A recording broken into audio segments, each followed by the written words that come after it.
अब हमने डिस्कस ये किया था जी कि हमने स्टार्ट कहाँ से करना है, कोडिंग से। ठीक है, अब कोडिंग क्या है, मिसाल के तौर पर मैं एक वेबसाइट खोलूँ और मुझे कहाँ से शुरू करना है, मैं इसी वेबसाइट की बात करूँगा और यहीं से हम कोडिंग को स्टार्ट करने वाले हैं। ठीक है, ये वेबसाइट मैंने खोली तो ये कोडिंग वाली है। अब आप ये समझो कि मैंने आपसे काम भी ऐसे ही करवाना है। हाँ, यही वाली वेबसाइट जो है ना, मतलब इसी तरह की एक वेबसाइट कोडिंग वाली मैं आपको दूंगा। कैसे दूंगा, जिप फॉर्मेट करके आपको दूंगा, आप अपने कंप्यूटर पे चलाओगे, उसमें काम करोगे। इसका मतलब क्या हुआ कि हम वेबसाइट को ऑफलाइन बना देंगे। ऑफलाइन का क्या मतलब, अपने कंप्यूटर पे। ठीक है, उसके बाद जब हमें लगेगा कि हमारी वेबसाइट तैयार हो गई है, फिर हम उसको अपनी होस्टिंग में जाकर अपलोड करेंगे। तो जैसे ही हम उसको अपलोड करेंगे तो हमारी वेबसाइट लाइव हो जाएगी। मतलब आपने जिसको बनाने का काम करना है वो अपने लैपटॉप के ऊपर या कंप्यूटर पे करना है, मोबाइल पे नहीं, मोबाइल पे नहीं होगा, लैपटॉप पर या कंप्यूटर पर। तो अब हम ये कह रहे हैं कि ये वेबसाइट है। ठीक है, अब वेबसाइट का जो डिजाइन है, एसईओ को मैंने कहा था इससे हमें तो कुछ लेना देना नहीं है, हमने तो इसके डिजाइन में कुछ नहीं करना, हमने इसके डिजाइन में कोई चेंजेस नहीं करनी। अलबत्ता हम लोगों ने इसके एलिमेंट्स को चेंज करना है जो गूगल फ्रेंडली नहीं है। ठीक है, और वो एलिमेंट चेंज करने ही मैंने आपको सिखाने हैं, और उसी के दौरान आपको ये भी समझ में आ जाएगा कि इस वेबसाइट को आप अपना कैसे करोगे। इस वेबसाइट को अपना करने का मतलब क्या है, इसको अपना करने का मतलब ये है कि भाई आप डिजिटल मार्केटिंग की सर्विस देना चाहते हैं, तो आप कहते हो कि मैं इसी वेबसाइट को ना अपने लिए इस्तेमाल कर लेता हूँ। तो क्या करूंगा, मैं यहाँ पर अपना लोगो लगा लेता हूँ, अपनी तस्वीरें लगा लेता हूँ, अपना ही सारा कंटेंट लगा लूंगा, सारे इमेजेस मेरे होंगे, मोबाइल नंबर भी मेरा होगा, बन गया ना आपकी वेबसाइट। चीजें चेंज करनी है ना हमने। तो इस सारे प्रोसेस में जो भी हम शुरू में करेंगे पहले 2-3 लेसन में, आपको ये समझ में आ जाएगा। यानी आप कुछ चेंजेस करो, मैं आपसे ही करूंगा। इसका मतलब क्या हुआ, इसका मतलब ये हुआ कि भाई जब एसईओ ये सब चेंजेस करोगे तभी कुछ समझ में आएगा ना कि हमें एसईओ करनी कैसे। क्योंकि जब हम एलिमेंट्स को रिकॉग्नाइज ही नहीं करेंगे, हमें कैसे पता लगेगा कहां जाकर क्या चेंज करें। तो इस दौरान मतलब ये वेबसाइट एडिट सीखना जरूरी है, क्योंकि हमने एडिटिंग करते हुए ही एसईओ करनी है। अगर मैं वेबसाइट को एडिट नहीं करूंगा, मैं वेबसाइट को चेंज नहीं करूंगा, इसलिए मैं एसईओ नहीं कर सकता। फिर मुझे किसी बंदे की जरूरत होगी जो वेबसाइट को एडिट, हाँ मुझे पता जरूर होगा, मैं उसे कहूंगा जैसे कि आपने मेटा का नाम लिया, वैसे को अभी मुझे मेटा चेंज करना है मगर मुझे चेंज करना नहीं आता, तुम्हें आता है तुम कर, मैं कहूँगा मुझे हेडिंग स्टाइल चेंज करनी है मगर मुझे चेंज करने नहीं आती। तो ये चेंज करना हम सीखेंगे इस फेज में। ठीक है, तो हम यूं करते हैं कि यहाँ से शुरू करते हैं कि भाई ये जो वेबसाइट है ये शुरू कहाँ से हो रही है, यहाँ से टैब के ऊपर एक तो वेबसाइट का नाम लिखा हुआ है, बेस्ट प्रोफेशनल किचन इक्विपमेंट, और उसके साथ एक तस्वीर आ रही है, ऐसे ही है ना सबके साथ, जितनी भी आ रही है सब इसी तरह ही आ रही है। एक टाइटल आ रहा है, अब ये वाला जो टाइटल है ये क्या है, ये वेबसाइट का टाइटल है। ये वाला जो टाइटल है ये वेबसाइट का टाइटल है, ये हमारा कंटेंट नहीं है। आप देख रहे हो ना, किसी बंदे ने कंटेंट यहां से तो नहीं पढ़ना ना, कंटेंट तो यहां से पढ़ेंगे, ये कंटेंट तो हमारा इस जगह पर आएगा। तो अब हम यहां से शुरू करेंगे, लेकिन अब हम ये समझते हैं कि इस फाइल में चेंजेस करने के लिए हमें क्या आना चाहिए, इसलिए हम अभी शुरू पहले पेज में ये फाइल बनाना भी सीखते हैं, क्योंकि जब हम फाइल बनाना सीखेंगे तो हम फाइल मॉडिफाई कर सकेंगे ना। हालांकि अगर मेरे पास जब कोई आती है वेबसाइट कि भाई इसकी एसईओ कर दो, मैं किसी की भी एचटीएमएल फाइल यानी कोडिंग वाली फाइल नहीं बनाता, लेकिन मुझे बनानी आती है तो ही मैं काम कर पाता हूं। इसलिए हम पहले फेज में ये फाइल का स्ट्रक्चर समझते हैं और फाइल को बनाना समझते हैं। ठीक है, हमारे पास शॉर्टकट होता है कंट्रोल यू, ये कहां ले गया हमें, कोडिंग में ले गया। ठीक है ना, यहां से कोडिंग देख सकता हूं, तब्दील नहीं कर सकता, ये याद रखना है। ठीक है, यहां से हमें कोडिंग नजर जरूर आ रही है मगर मैं इस कोडिंग में कोई चेंजेस यहां से नहीं कर पाऊंगा, यहां से मैं सिर्फ कोडिंग को देखूंगा। यानी मैंने अगर कोडिंग को रीड करना होगा तो मैं इस जगह पे आ जाऊंगा बस, मतलब मैं सिर्फ यहां से कोडिंग पढ़ सकता हूं, चेंज नहीं कर सकता। ठीक है, चेंजेस करने का क्या तरीका होगा अभी वो बाद में देखेंगे। अच्छा, अब आ जाते हैं जरा वापस इधर, और सबसे पहला काम क्या करते हैं, इसके लिए दो एप्लीकेशंस को आपको और समझना है। यानी कि ये काम शुरू करने से पहले ही आपको दो एप्लीकेशन के मुताबिक काम कर लेना। वो कौन सी है भला, एक तो है 7zip, इसको नहीं ना पिछली क्लास में डिस्कस किया, नहीं किया। अच्छा, ये 7zip एक एप्लीकेशन है, नाम से अंदाजा हो रहा है, बहुत सारे स्टूडेंट्स को पता भी होगा मेरा ख्याल है कि जिप का क्या मतलब होता है ना। प्रोग्राम को कंप्रेस करते हैं ना, तो एक फोल्डर है जिसमें बहुत सारी फाइलें हैं, आपने उसे किसी जगह ट्रैवल करवाना है, तो हम चाहते हैं कि भाई इसको एक फाइल बना, हम क्या करते हैं उसको जिप,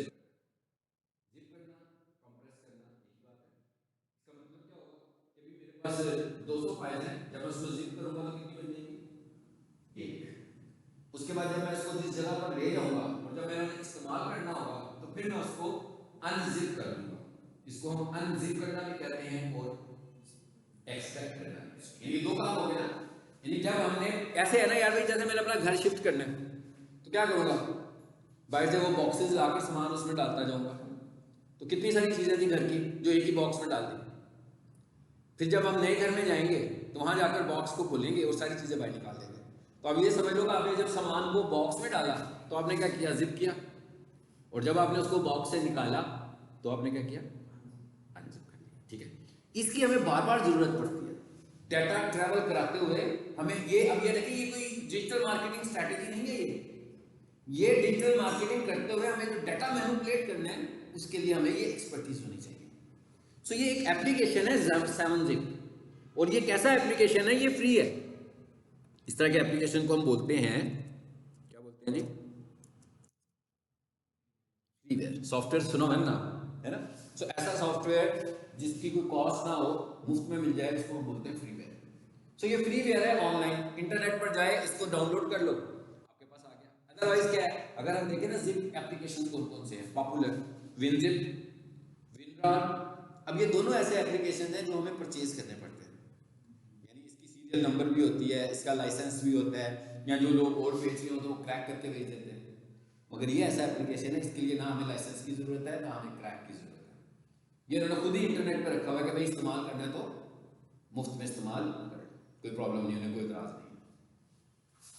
सबसे पहले ये आपने आज घर जाकर ये काम करना है, ठीक है।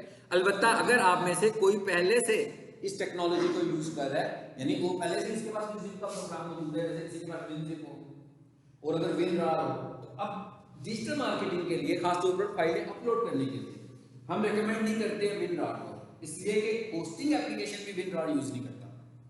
तो इसका मतलब क्या हुआ कि हमें किसको यूज करना है, हमें विनजिप को यूज करना है। और ये जो 7zip है, इसकी टेक्नोलॉजी एग्जैक्टली वही है जो विनजिप की है। यानी यूं कह लें कि जब हम अपनी वेबसाइट को अपलोड करने लगते हैं, सबसे पहले तो हम क्या करते हैं अपनी वेबसाइट को अपलोड करने के लिए कि अपनी वेबसाइट को जिप कर लेते हैं। लेकिन अगर मैंने उसको जिप किया होगा विनरार के साथ तो होस्टिंग एक्सेप्ट नहीं करेगी, वो क्या कहती है, विनजिप होनी चाहिए। और ये 7zip है, ये भी तो जिप ही है ना, तो मेरा 7zip या विनजिप एक ही चीज है। बेशक प्रोग्राम्स दो अलग अलग हैं मगर इस्तेमाल होने वाली टेक्नोलॉजी एक ही है। तो हम इसलिए हम कह रहे हैं कि भाई ये मुफ्त में हमें क्या जरूरत पड़ी है एप्लीकेशन परचेज करने की। नहीं तो अगर आपके पास विनजिप नहीं होगा तो आप किस मार्केट में जाओगे, किसी से परचेज करोगे, सीडी लेकर आओगे, जरूरत ही नहीं है। इंटरनेट पर आओ और यहां पर आकर लिखो डाउनलोड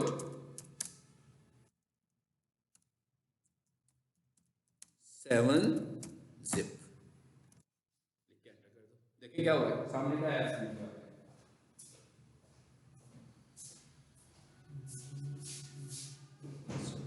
जी आ गया ना 7zip।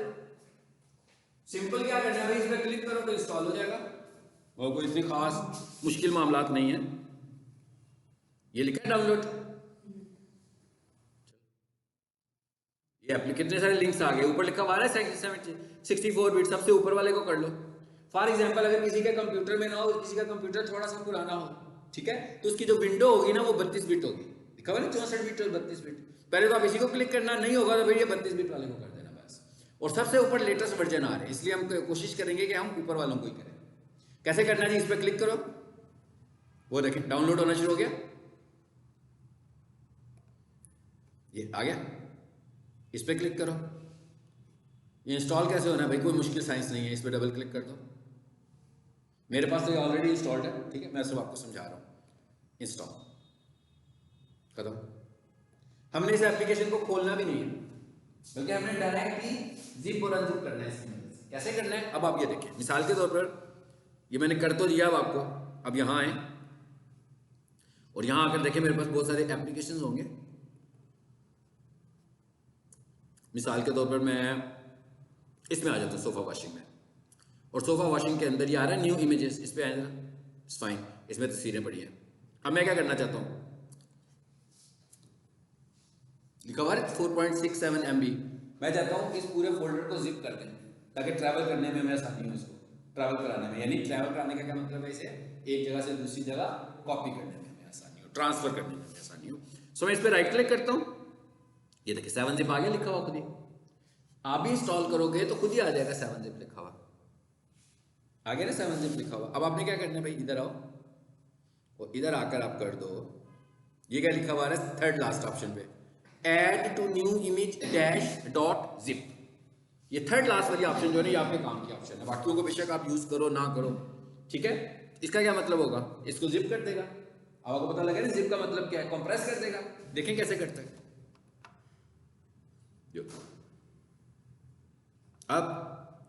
अब ये न्यू इमेजेस में तस्वीरें नजर आ रही हैं, और ये न्यू इमेजेस ये आ गया। 2-3 फायदे, माउस रखें इसके ऊपर, इसका साइज में आपको बताता हूं क्या है।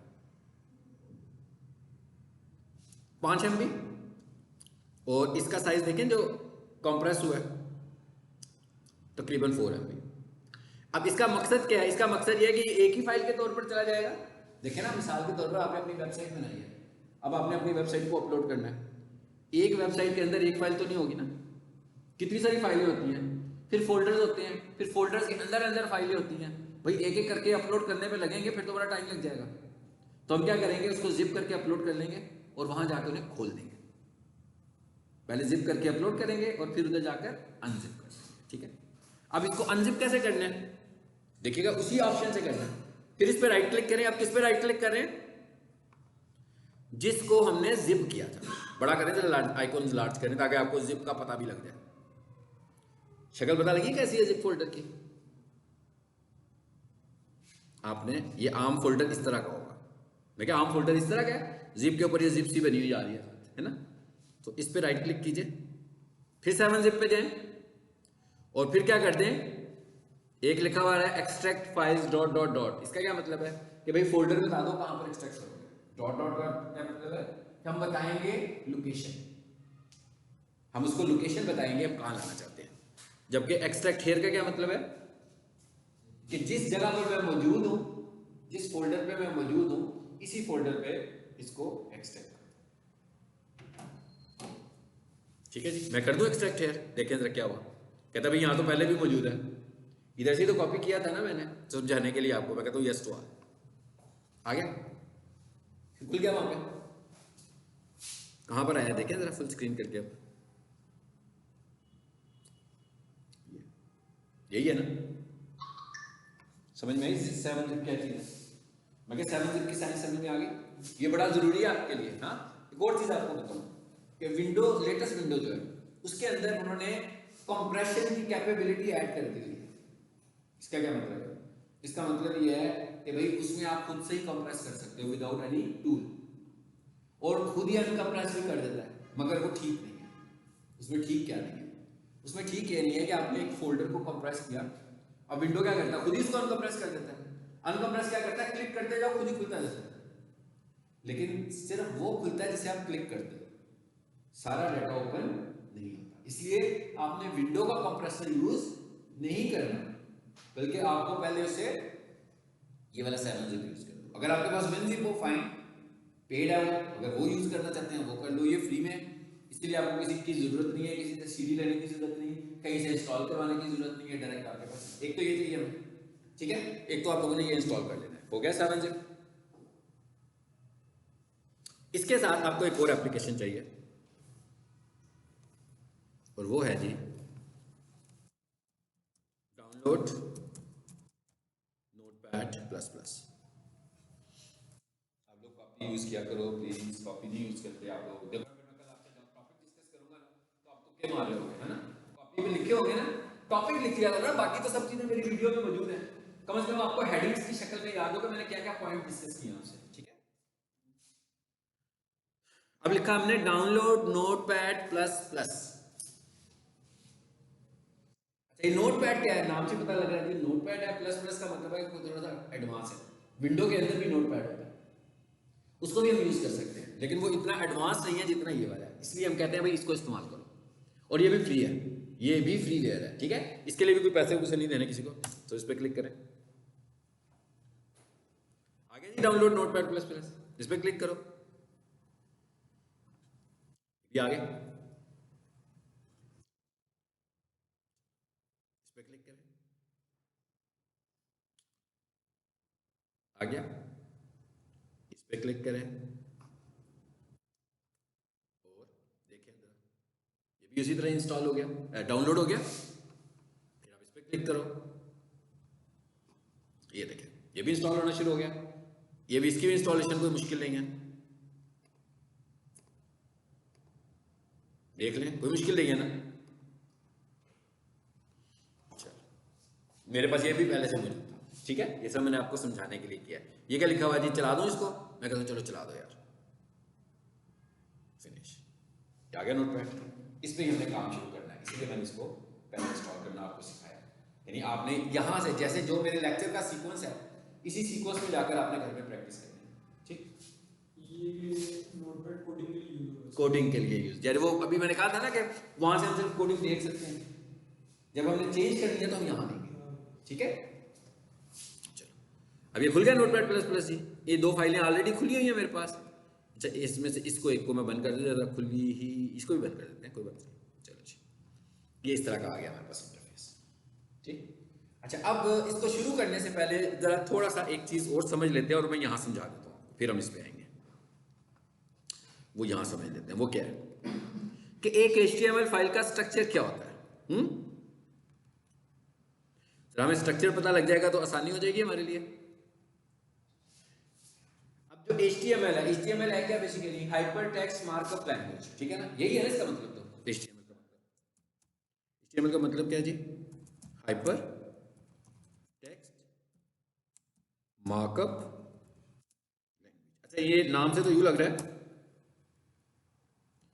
जैसे ये कोई प्रोग्रामिंग लैंग्वेज है, ऐसी है ना।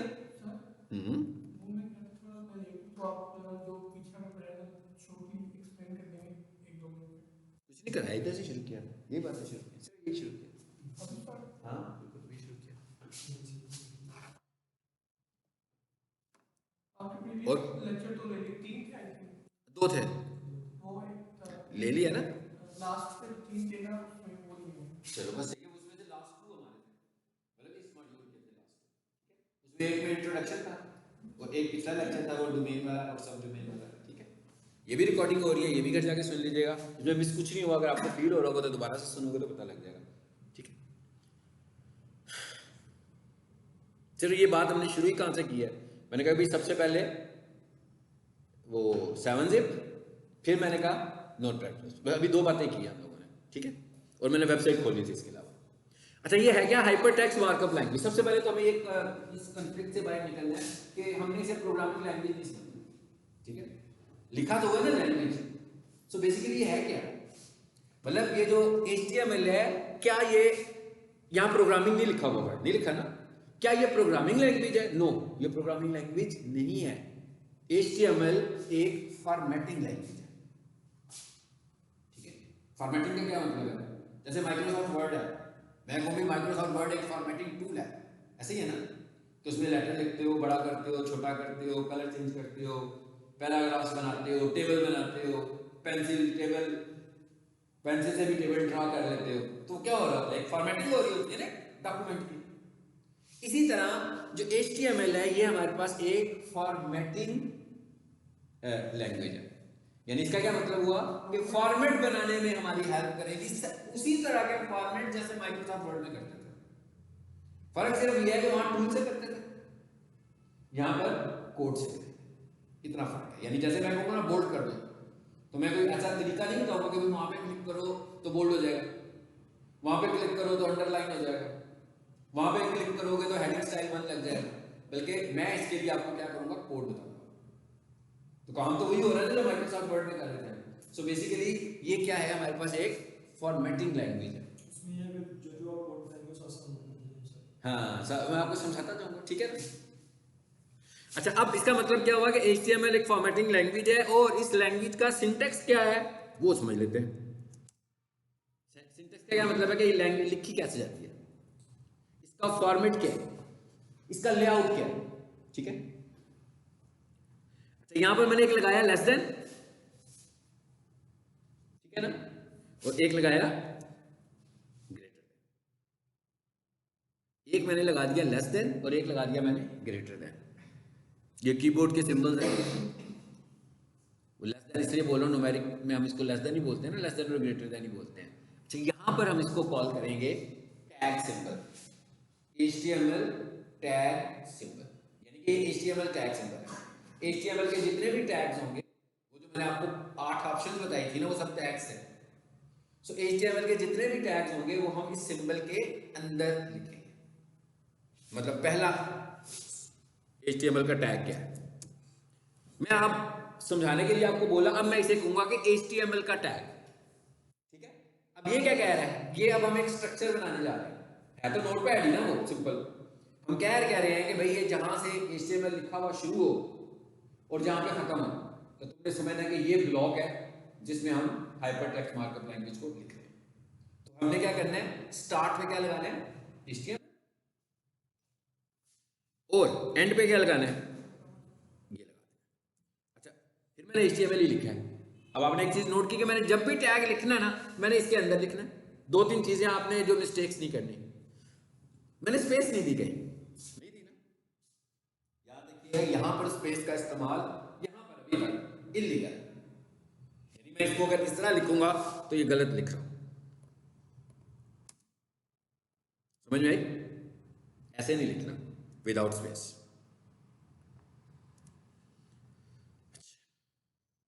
ये तो हमने बता दिया कि भाई ये एक ब्लॉक बन गया। जैसे भी कोटेशन लिखते हो तो डबल कोट्स लगाते हो, कोटेशन लिखते हो फिर डबल कोट्स बंद कर देते हो, है ना, सिंपल सी बात है ना।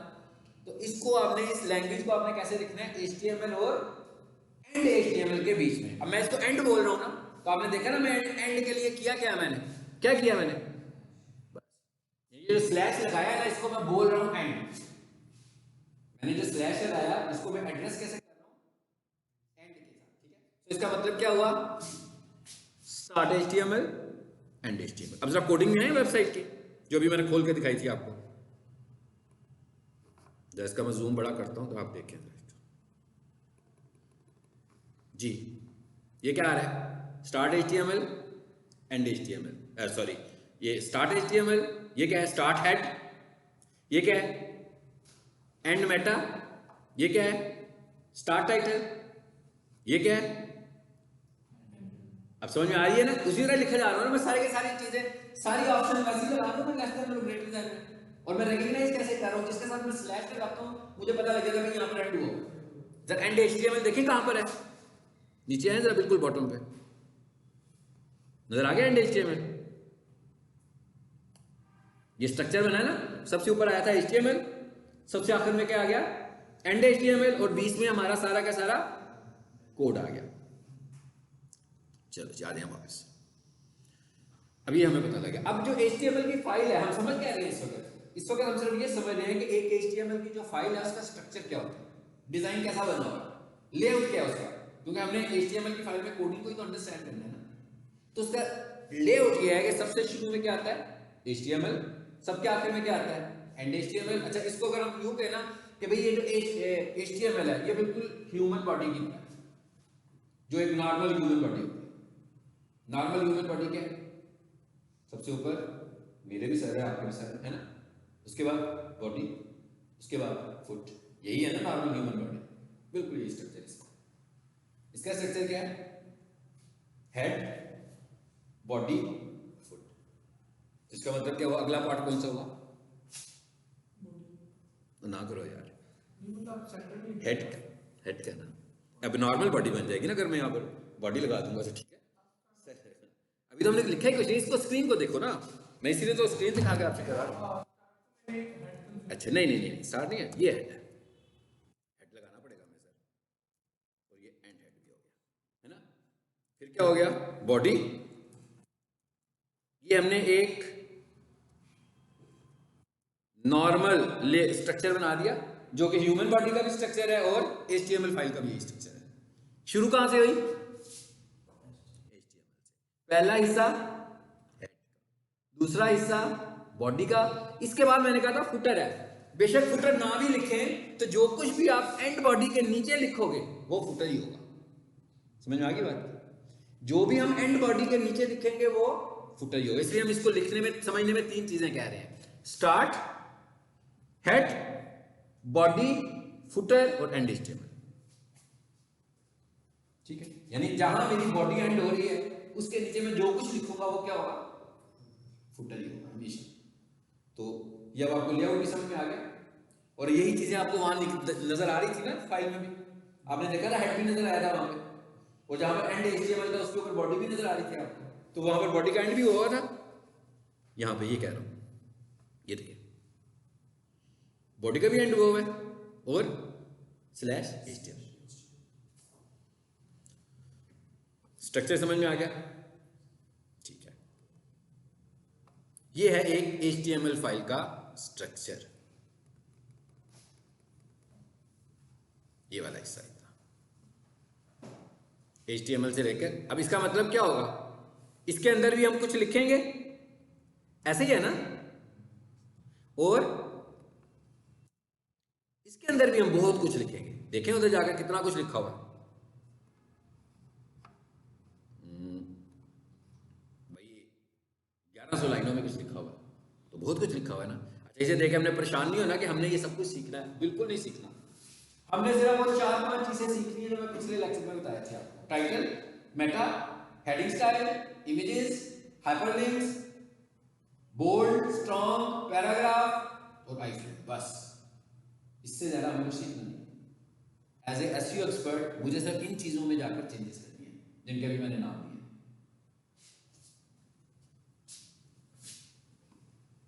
अब आ जाते हैं इधर और इस वेबसाइट को देखते हैं। पहले मैंने क्या काम कहां से शुरू करने जा रहे हैं, ऊपर से। ये जो ऊपर वाला हिस्सा है ना एक वेबसाइट का, इसको बोलते हैं, सबको ही पता भाई, जो सबसे ऊपर आ रही होती है किसी भी प्रोग्राम के, आप उसे टाइटल बार ही कहते हो ना, कि इसकी टाइटल बार है। तो ये टैब के ऊपर जो आपको नाम लिखा हुआ नजर आ रहा है, इस नाम को हम बोलते हैं टाइटल, और इसके साथ जो तस्वीर नजर आ रही है इसको हम बोलते हैं फेविकॉन। ठीक है, ये दो चीजें हमने आज सीखनी है कि टाइटल कैसे लगाते हैं और फेविकॉन कैसे लगाते हैं।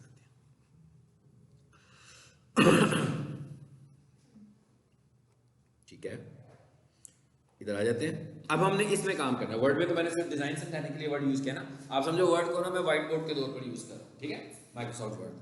इधर आगे इसका मतलब क्या हुआ, पहली प्रैक्टिस करने के लिए हमें स्ट्रक्चर तो पूरा बनाना पड़ेगा कि नहीं बनाना पड़ेगा, बनाना पड़ेगा ना। वही जो मैंने उधर डिजाइन दिया आपको, HTML, एंड HTML, हेड, सब कुछ बनाना पड़ेगा। लेकिन एक काम करते हैं, उससे भी पहले हम क्या करें, पहले फाइल को सेव कर लेते हैं। फाइल, भाई फाइल सेव करना तो कोई मुश्किल काम नहीं ना। सेव एज, जी किस लोकेशन पे सेव करनी है, या आपकी लोकेशन पे ही सेव कर लेता हूं मैं, जहां पर आपके लेक्चर्स में सेव करता हूं ना, करंट क्लासेस, जी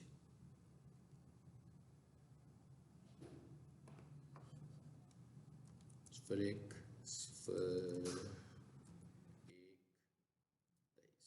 23 तो नहीं हुआ, अभी 24 हो गया ना, अब तो 24 करना पड़ेगा। एक काम करते हैं, यहाँ पर एक फोल्डर बना लेते हैं HTML के नाम से, बन गया। अब यहाँ पर आकर मैं फाइल का नाम रखूंगा, क्या रखना है, मैं कहता हूँ भाई फाइल का नाम है मेरा first file, first dash file. अब ये किस तरह की फाइल है, किस तरह की फाइल बनाने जा रहे हैं हम लोग, HTML फाइल है ना, इसका मतलब क्या होगा कि टाइप HTML होगी। ये लिखा हुआ है सेव एज टाइप, आ रहा है ना, यहां से हमने HTML को चूज करना है। ये नोटपैड प्लस प्लस है, देखिए कितनी सारी ऑप्शन दे रहा है, इसका मतलब है ये इन सारी टाइप्स को सपोर्ट करता है। हमें कौन सी चाहिए, HTML, तो मैं H प्रेस करता हूं, भाई HTML का पहला कैरेक्टर H ही होता है ना, मैंने H किया, एक H पर आ गया, फिर मैंने H किया, दूसरे पर आ गया, फिर मैंने H किया, आगे HTML लिखा हुआ आ गया ना, hyper text markup language file. यहां पर फाइल की एक्सटेंशन लिखने की जरूरत नहीं है, फाइल की एक्सटेंशन क्या है, HTML, यानी ये वाली जो फाइल होगी इसका नाम कुछ भी होगा, मगर इसका पूरा नाम क्या होगा, फर्स्ट फाइल का नाम है तो फर्स्ट डॉट HTML, पूरा नाम होगा HTML। तो मैंने यहां से टाइप चूज की, इसका मतलब क्या होगा कि मेरी इस फाइल का क्या नाम बनेगा, first file dash dot HTML। एक और चीज नोट करें, मैंने फर्स्ट के बीच में स्पेस नहीं दी, डैश लगाया हाइफन। ये बात आपने पक्की याद रखनी है कि आपने जब भी फाइलें बनानी है, आपने फाइलों के दरमियान में नाम के दरमियान में किसी भी तरह की फाइल इंटरनेट में काम करते हो आपने उसमें स्पेस लिया, इसलिए गूगल स्पेस वाली फाइल को इलीगल फाइल कंसीडर करता है, यानी कि वो ज्यादा वेट नहीं देता ऐसी फाइलें, क्योंकि जो स्पेस है कैरेक्टर तो है, ये सबको पता है, मगर कैसा कैरेक्टर है नजर तो आता नहीं है, हिडन कैरेक्टर है तो कंफ्यूजन क्रिएट होगा ना उससे, तो कहता है कोई ऐसा कैरेक्टर यूज करो जो नजर भी आता हो। और गूगल हमें रेकमेंड करता है कि फाइल के नाम के दरमियान में आप हाइफन लगाओ, ठीक, तो मैंने हाइफन लगाया, फाइन। अब आ जाते हैं, इसको सेव कर लेते हैं। मैंने पहले फाइल सेव किया, अब मैं काम करने लगा। उसकी वजह क्या है? उसकी वजह यह है कि आपने देखा ना जिस एप्लीकेशन को मैं यूज कर रहा हूं इसके अंदर कितने प्रोग्राम्स की सपोर्ट थी, तो मैंने पहले नोटपैड++ को बता दिया कि भाई मैं क्या बनाने जा रहा हूं, HTML। अब उसको समझ में आ गई ना, नहीं तो मुझे उसने सपोर्ट नहीं था ना करना। अब उसको पता लग गया कि मैं नोटपैड++ को कैसे इस्तेमाल कर रहा हूं एज ए HTML एडिटर, क्योंकि मैंने HTML की एक्सटेंशन के साथ उसे सेव कर दिया। अब मैं इधर आता हूं और वही बात जो मैंने भी आपसे कही है, यहां से शुरू हुई बात, देखें सपोर्ट कर रहा है कि नहीं कर रहा, टैग्स दे रहा है, सजेस्ट कर रहा है ना, सजेशन बॉक्स में टैग आना शुरू हो गए।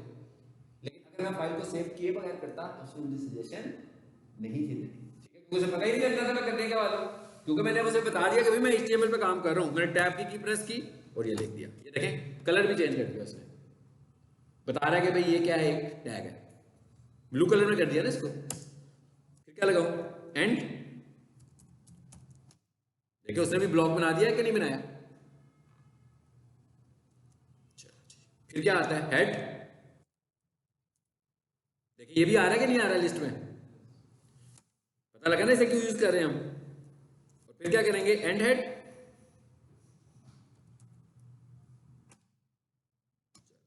तीसरा हिस्सा क्या था,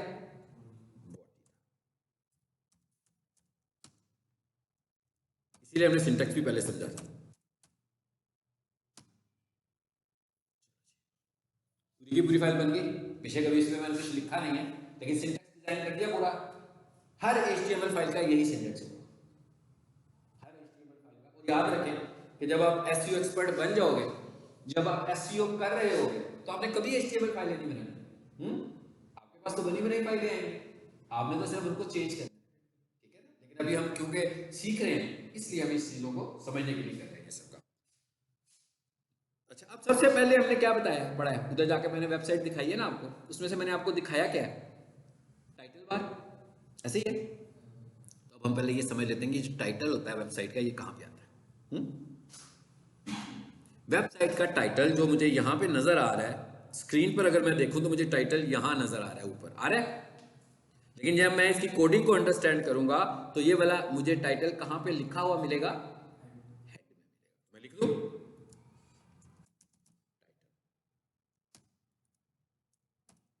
आप इसका कोई भी नाम रख लें, माई, सॉरी मैंने टैग लगा दिया, माई फर्स्ट HTML। अब आपने देखा आपका जो मैसेज है वो उसने ब्लैक कलर में, इसने ये भी रिकग्नाइज कर दिया कि ऊपर वाला जो है वो टैग है और नीचे वाला जो है वो मैसेज है, यानी कलर अलग कर दिए। यानी आपको जब भी ब्लैक कलर मिलेगा इसका मतलब होगा कि वो टैग का हिस्सा, अंदर से हिस्सा इसका नहीं है, सिंटैक्स का हिस्सा नहीं है, कोई रिजर्व वर्ड नहीं है। हाँ, यहाँ पर ये ऐसी है ना जैसे लेटर लिख रहे हो, वो वर्ड में कुछ टाइपिंग करते हुए तो दे सकते हैं ना, सिर्फ और सिर्फ स्पेस कहाँ नहीं देनी हमने, फाइल के नाम में। जब आप फाइल को सेव कर रहे होंगे ना उस वक्त नाम रखते हुए हमने स्पेस यूज नहीं करना, चाहे वो टेक्स्ट फाइल हो, चाहे वो इमेज फाइल हो, चाहे वो HTML फाइल हो, तो स्पेस नहीं यूज करनी। लेकिन फाइल के नाम के बीच में, फाइल के कंटेंट में तो स्पेस होगी ना, नहीं तो समझ ही कुछ नहीं आएगा भाई लिखा क्या हुआ है ना। ओके, चलिए जब इसको सेव दोबारा कर दें, अपडेट कर दें, ये सेव का बटन बना हुआ है, चलो इसको सेव कर दिया, ये ग्रे हो गया बटन, इसका मतलब है सेव हो गया। अब आए तो इस फाइल को चलाकर देखें क्या होता है।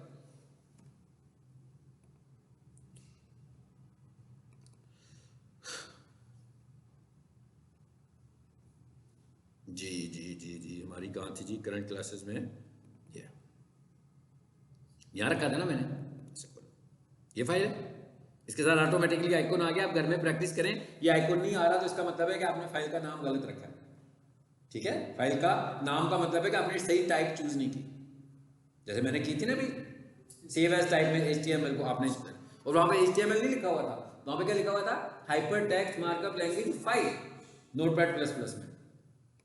चलो जिस पे आ जाओ, देखिए आगे टाइटल के नहीं आया ऊपर, आगे थोड़ी सी गड़बड़ हुई है कुछ, ये टैग यहाँ नजर नहीं आना चाहिए, आ रहे हैं ना नजर, अभी देखते हैं क्यों आ रहे हैं, ठीक है, इसका सोल्यूशन करते हैं क्यों आ रहे हैं, ये यहाँ नहीं नजर आने चाहिए।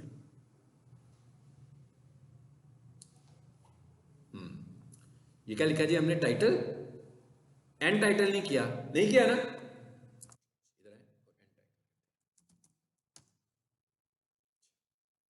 उसके बाद ये क्या लिखा हुआ आ रहा है, हेड, ये क्या लिखा हुआ आ रहा है, एंड हेड, ये क्या लिखा हुआ आ रहा है, बॉडी, ये क्या लिखा हुआ आ रहा है, एंड बॉडी। चलो अब देखते हैं क्या होता है, स्पेलिंग में मिस्टेक तो नहीं है मेरी किसी चीज के लिए, नहीं है, इसको रीलोड करें,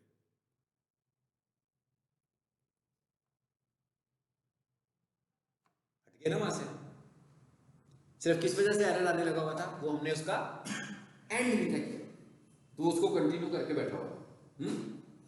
इसका मतलब क्या हुआ कि वो सारे के सारे को ही वो समझ रहा था कि टाइटल ही आ रहा, तो इस वजह से वो उसको टाइटल में ही दिखा रहा था, समझ रही बात है, ये जो वो जो टैग था ना, वो जो कोडिंग थी उसको भी उसने टाइटल ही बना दिया था। ये जो हम HTML की फाइल कोडिंग की एडिट कर रहे हैं वो हम किसी नई वेबसाइट की करें जो बिल्कुल बनाएंगे, बिल्कुल हमारे पास वेबसाइट आएगी ना, आपके पास को पता है, ये वेबसाइट देगा कि भाई ये मेरी वेबसाइट की एसईओ करनी है आपने, तो आपने इस वेबसाइट की कोडिंग में जाकर देखना कि भाई टाइटल ठीक लगा हुआ है कि नहीं लगा हुआ, टाइटल में क्या देखना वो हम आगे जाके पढ़ेंगे, टाइटल को कैसे ठीक करना वो भी हम आगे जाके पढ़ेंगे, अभी हम सिर्फ ये देख रहे हैं कि इस टैग को रिकॉग्नाइज कैसे करना है आपने, क्योंकि बार बार आपको हर वेबसाइट के इस टैग पे तो आने आना है। अच्छा अब दूसरी चीज को भी आज खत्म कर लेते हैं, और वो क्या था इसके साथ, तस्वीर, एक तस्वीर नजर आ रही है ना सादी अल्फाज में कहें तो, अच्छा तो इसका मतलब क्या हुआ, हमारे पास कोई तस्वीर होनी चाहिए, क्या ख्याल है, तो एक काम करते हैं, कोई भी नेट से तस्वीर ले लेते हैं, HTML, क्योंकि मैंने HTML लिख दिया है तो मैं लिखता हूँ HTML ट्यूटोरियल्स PNG, नाम से पता लग गया ना आपको मैं तस्वीर चाह रहा हूँ, मैंने आगे PNG लिखा है ना, PNG क्या है, फॉर्मेट है इमेजेस का, ठीक है, तो यहां से मैं इमेजेस पे आता हूँ जी, कौन सा मुझे अच्छा लगता है मैं फिलहाल बोल ये ले लेते हैं, चलो ठीक है, आगे तस्वीर, इस तस्वीर को मैं राइट क्लिक करता हूँ और वहीं सेव कर लेता हूँ, सेव इमेज एज, जी कहाँ पे, वहीं पे पीक में चलते हैं,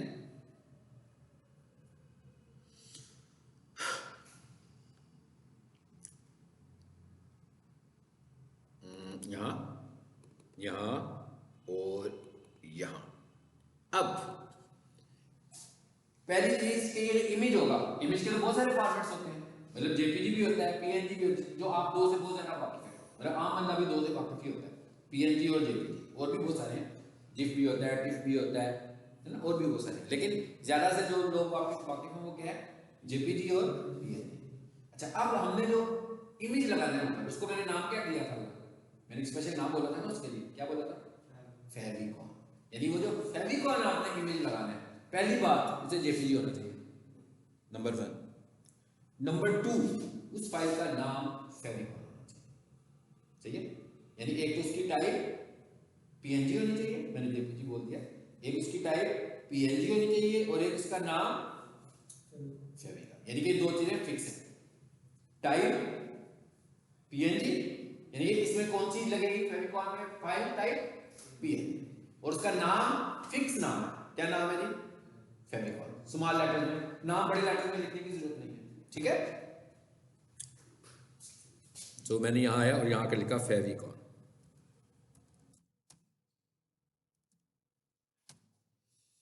आ गया, लिख दिया जी हमने फेविकॉन, और पीएनजी भी कर दिया, सेव कर दें, अब आ जाते हैं कोडिंग में वापस, इसकी कोडिंग को पढ़े जरा, पहले देखें इसका फेविकॉन कहां है, जरा आइडेंटिफाई कीजिएगा इसका फेविकॉन का, मैं ड्रैग करता हूं, ये वो फाइल है जो वेबसाइट खुली हुई थी, आ रहा है? चले इसको भी समझ लेते हैं साथ, ये क्या है जो ऊपर वाली लाइन में लिखा हुआ ना, ये क्या है ये भी समझ लें इसको भी। राइट क्लिक, कॉपी, इसी को मैंने पूरे को कॉपी कर लिया, यहां है और यहां। अब आप एक चीज नोट कर रहे हैं कि अभी तक मैं जो कुछ लिख रहा हूं वो किस पोर्शन में लिख रहा हूं, यानी आपकी वेबसाइट का जो टाइटल है और फेविकॉन, ये दोनों हेड पोर्शन के पार्ट है। इन्हें आपने किसी भी वक्त कहीं भी अभी भी बॉडी में नहीं लेकर जाना ये, और ये आपको हर वेबसाइट के हेड में ही मिलेंगे। अगर किसी का नहीं लगा होगा तो आप हेड में ही लगाओगे, ठीक है? आ गया? इसका क्या मतलब है अभी समझाता हूं, पहले ये देख लेते हैं। टैग क्या है हमारे पास? लिंक, यानी आपने फेविकॉन कौन से HTML टैग से लगाने? लिंक के टैग से। आगे इस टैग के आगे दो ऑप्शंस भी आ रही है, रेड कलर में नजर आ रही है ना, दो ऑप्शंस रेड कलर में। एक पे लिखा हुआ है REL और एक पे लिखा हुआ है href। एक पे लिखा हुआ है REL, REL stands for relation, ठीक है?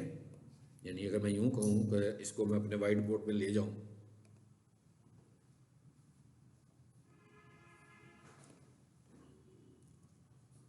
जी ये क्या आ रहा है जी आपके पास? REL equals to relation. दूसरा क्या आ रहा है? href इक्वल्स टू,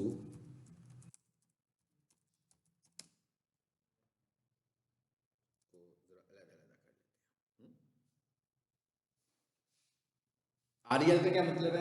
रिलेशन, और href का क्या मतलब है? हाइपर रेफरेंस, ठीक है? रेफरेंस तो समझ में आता है कि रेफरेंस क्या है, हाइपर का क्या मतलब है? जो भी चीजें ओवर द इंटरनेट पड़ी होती है ना, उनको हम हाइपर का टर्म इस्तेमाल करते हैं। तो इसका ऑनलाइन रेफरेंस क्या है, कहां पड़ी है ये फाइल? रिलेशन बता रहे हैं कि है किधर ये फाइल। तो क्या करेंगे हम? Link relation equals to shortcut icon. अब ठीक है, लाया गया मैं वहां से इंटरनेट से डाउनलोड जो किया वो क्या था? इमेज था ना, बहुत बड़ा बड़ा इमेज था, छोटा तो नहीं था। लेकिन यहां कोड में आकर उसे मैं कह रहा हूं कि भाई इमेज का साइज जो मर्जी हो, तुमने उसे क्या बना देना है? शॉर्टकट आइकन बना देना, ठीक है? तुमने उसको छोटा सा आइकन बना देना है। उसके बाद हम आगे क्या कह रहे हैं? Hyper reference. इसका क्या मतलब है कि भाई है कहां पर वो? यहां पर आएगा क्या? बेसिकली यहां पर उसका पाथ आएगा, यानी कि क्या कहां है वो? एक्चुअली तो ये बनता है ना उसका पाथ, क्या ख्याल है? यही थी ना मेरे फोल्डर के अंदर, यही बना हुआ उसकी लोकेशन, यहीं पे मैंने कॉपी कर दिया ना लाकर उसको, बस उसका नाम दे देना मुझे, और तो कुछ नहीं करना। आइंदा उधर जाके चेंजेस कर दें ये वाली, ये ठीक है? Relation equals to shortcut icon. href, ये वाला जो रेफरेंस आ रहा है ये ठीक नहीं है, ये उसकी वेबसाइट के हवाले से होगा, सो इसको मैं रिमूव कर देता हूं यहां से,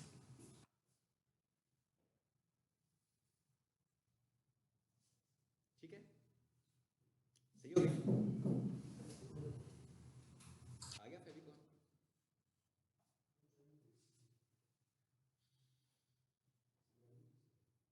ठीक, इसका मतलब क्या हुआ? मैं जब इसको सेव करूंगा, आपने देखा इससे पहले मुझे एक तस्वीर की जरूरत थी, पहले मैं तस्वीर लाया, मैंने कहा पहले मैं तस्वीर लाया हूं, फिर मैं उसको यहां पर रेफरेंस दिया।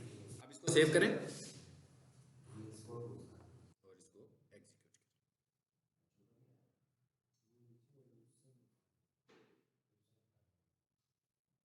ये आ गया ऊपर,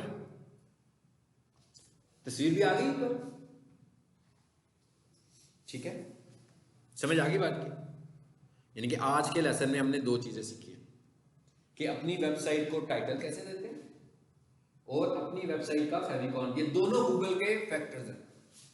यानी वेबसाइट को अगर हमें रैंक करना है तो हमें टाइटल को देखना है, कैसे देखना है वो हम बाद में देखेंगे कि क्या फैक्टर्स क्या हैं उसके, ठीक है? अभी हमें सिर्फ इतना पता होना चाहिए कि टाइटल क्या है, टाइटल कहां पे लगता है और टाइटल की मैक्सिमम लेंथ कितनी होती है।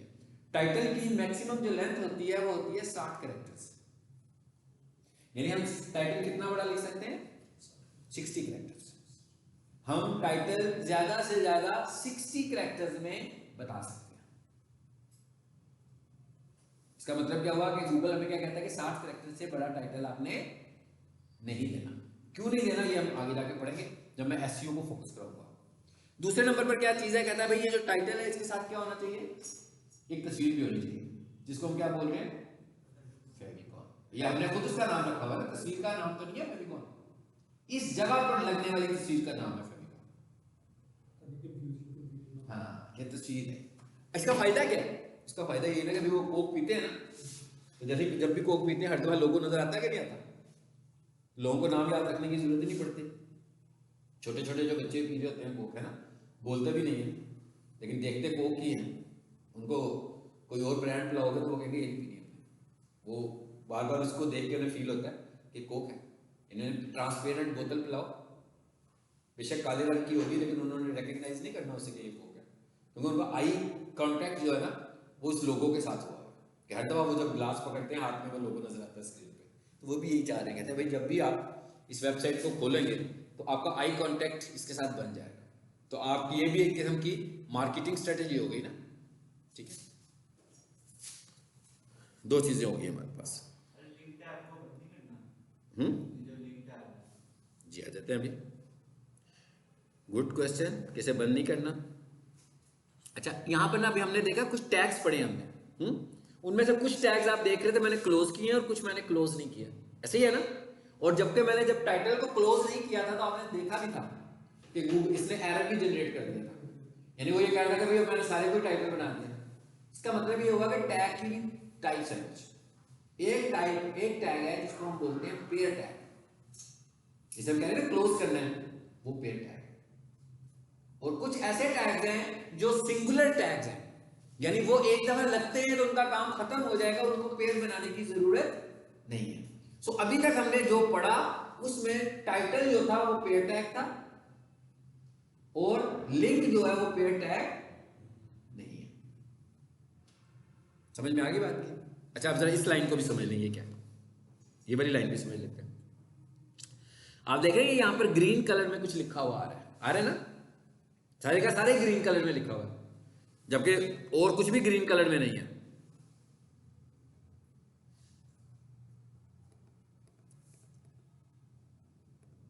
नहीं है ना और भी कुछ ग्रीन कलर में, सिर्फ यही ग्रीन कलर में लिखा हुआ है। ये ऐसे ही है जैसे आप किसी फाइल में कोई कमेंट देते हो ना, नोट लिखना होता है। तो वो ये कह रहे हैं कि HTML की फाइल में अगर आपने कोई नोट लिखना हो, नोट लिखने का मतलब क्या है, ये सबको समझ में आ रहा होगा। नोट लिखने का मतलब ये है कि वो इस फाइल का हिस्सा नहीं है। नोट लिखने का मतलब तो यही है ना।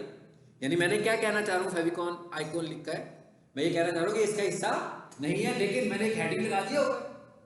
अब ये मैं 10 साल बाद ही देखूंगा तो मुझे पता लगा फेविकॉन को मैं ढूंढ रहा हूँ, तो मेरे लिए आसानी होगी ना कि मैं लिंक भूल जाऊं। मैं भूल जाऊं कि लिंक क्या होता है, लेकिन मुझे ये तो याद है कि ये फेविकॉन है। मुझे ये तो पता लग जाएगा ना भाई फेविकॉन, इसके नीचे वाली जो लाइन है वो फेविकॉन है। जैसे आप कुछ लिखते हो तो हेडिंग बना के लिखते हैं ना, तो हमने क्या किया, उसके लिए एक हेडिंग बना ली है। लेकिन ये हेडिंग को HTML क्या समझेगा कि भाई ये भी कोड है, यही समझेगा ना।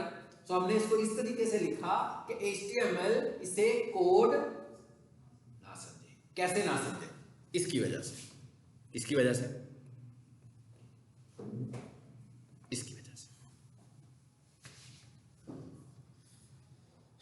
क्या लिखा जी हमने?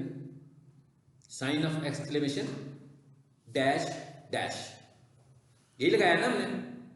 उसके बाद हमने आगे क्या लिखा, अपने जो भी कमेंट लिखना था कमेंट कर दिया। और उसके बाद देखिए लगाया, ये भी टैग हुआ है, लेकिन ये टैग कौन सा है? कमेंट टैग है। यानी आपने कोई टेक्स्ट कमेंट बनाना हो तो उसको लिखने का क्या तरीका होगा? Exclamation, sign of exclamation dash dash, अपना मैसेज लिखें और जहां पर आपका मैसेज खत्म हो जाए वहां पर क्या करो, फिर डैश डैश लगाओ और टैग को क्लोज करो। बात समझ में क्या कह रहा हूं? यानी अगर आपने किसी चीज को कमेंट करना हो कि भाई मैं लिखना भी चाह रहा हूं मगर ये कोड का हिस्सा नहीं है, ठीक है। मिसाल के तौर पर अगर मैं यूं कहूं, थोड़ा सा समझाने के लिए आपको कहता हूं कि भाई मैंने इसको यहां से कट किया, देखिए क्या होगा। समझ आ रही है? क्या हुआ? गुड, सारा कमेंट बन गया। ठीक है, इसका मतलब क्या हुआ कि जहां तक जाएगा ना वो कमेंट ही होगा। एक दूसरी चीज इसका भी पता लगेगा कि क्लोज करना भी जरूरी नहीं है, जब सारा हो तब। अदरवाइज वैसे भी जैसे मैं अभी यहां पर आऊं तो इधर आकर लगा दूंगा, नीचे वाला एक्टिवेट हो गया। समझ में आ गई ना बात की? यानी जो चीज आपको कमेंट करनी होगी वो ये कह रहा है कि भाई इसको आओ और यहां पर आकर इस तरह। चलो एक आखिरी चीज को देख लें। कुछ टैग हैं जो एक वर्ड वाले हैं, है ना? और अभी जो टैग हमने लिंक वाला पढ़ा है उसके अंदर टोटल 3 वर्ड हैं, लिंक, रिलेशन और फेविकॉन। 3 वर्ड है ना? ये आपको समझ में आ रहा होगा कि पहले वाला वर्ड जो है वो तो टैग ही है, लेकिन जो बाकी के 2 वर्ड हैं हम कहेंगे कि भाई ये इसकी ऑप्शन है। ऐसे ही है ना? यही कहेंगे ना कि भाई ये इस टैग की ऑप्शन है। पहली ऑप्शन क्या है? आर्यन। दूसरी ऑप्शन क्या है? एचरेफ। अब यहां पर हम इन्हें ऑप्शंस नहीं कहते, यहां पर हमें इनका स्पेसिफिक नाम रखा हुआ है और वो नाम है एट्रीब्यूट। यानी टैग के अंदर जो मल्टी ऑप्शंस आ रही होती हैं हम उन्हें क्या बोलते हैं? एट्रीब्यूट। टैग की जो ऑप्शन है, जैसे मैं कहूं कि क्या टाइटल का कोई एट्रीब्यूट है? टाइटल का कोई एट्रीब्यूट है? स्क्रीन पे देख के पता लगेगा। ओके। क्या HTML का यहां पर कोई एट्रीब्यूट है? नहीं है। अच्छा, क्या लिंक का कोई एट्रीब्यूट है? कितने हैं? 2 एट्रीब्यूट्स हैं। पहला एट्रीब्यूट आरईएल रिलेशन, ये जो आगे लिखा हुआ ना ये क्या है? ये उस एट्रीब्यूट का एक्सप्रेशन है। यानी कि जो आपने इक्वल टू के बाद आप देखो अलग अलग रंग कर दिए उसने, ये उसका एक्सप्रेशन है कि भाई ये किस तरह का होगा, मतलब रिलेशन क्या होगा, ये हमने इक्वल टू के बाद बताया। तो इसको हम क्या कहलाएंगे? कहेंगे कि ये एट्रीब्यूट का एक्सप्रेशन है। और ये लिखा हुआ है favicon.png, ये फाइल नेम है, ये इसका एक्सप्रेशन है। तो इसमें कितने एट्रीब्यूट्स आ रहे हैं? 2। जरा इस फाइल में जाएं, जरा इसकी कोडिंग में देखें, जरा 1-2 चीजों को देखते हैं। पहले नंबर 1 पर आओ। अब यहां पर देखो HTML का एट्रीब्यूट है ना, लैंग्वेज। और कोई छोटा सा पकड़ते हैं ताकि वो आपको आसानी से मेरे से कंपेयर कर सको। एक प्रोग्रामिंग आ रही है, इसका हमें कुछ लेना देना नहीं है भाई।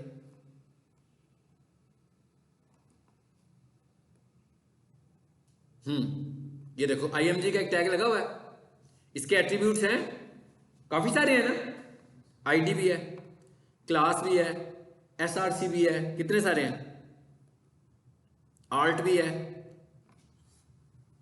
समझ में आ गया एट्रीब्यूट्स क्या होते हैं? यानी टैग की जो ऑप्शंस हैं वो क्या कहलाती हैं? एट्रीब्यूट्स। चलो ये था हमारा आज का लेसन। और आज हमने एक तो सिंटेक्स समझा कि HTML फाइल का सिंटेक्स क्या होता है, फाइल बनाना भी सीखा आपने, ये आपने प्रैक्टिस करनी है। और इसका आपने क्या करना है, जो आप प्रैक्टिस करोगे आपने मुझसे स्क्रीनशॉट शेयर करने हैं। हाँ भाई ये है ना, जैसे मैंने अभी प्रैक्टिस किया, बड़ा आसान तरीका है। स्क्रीनशॉट कैसे शेयर करें इसका?